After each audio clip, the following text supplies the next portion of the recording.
aqui de São Vicente, patrocínio Kamikaze, Drop Board, já pegando gás. Fez uma simulação de um tubo aqui passando pela grade. Isso aí, os caras tá da onda, né, velho? Tô fazendo o surf no asfalto aqui.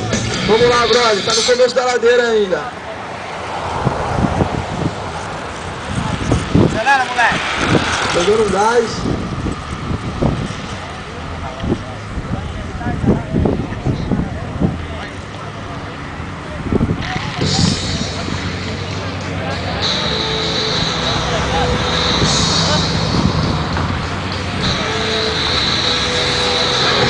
O próximo competidor vai ser o Paulo Costa, se preparando aí logo após o Leonardo Branco. É você, brother.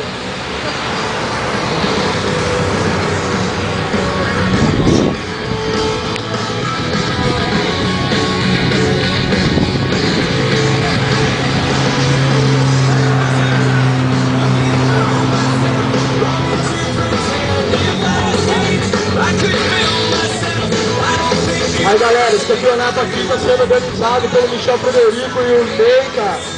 O pessoal aí que faz muito pro skate, downhill.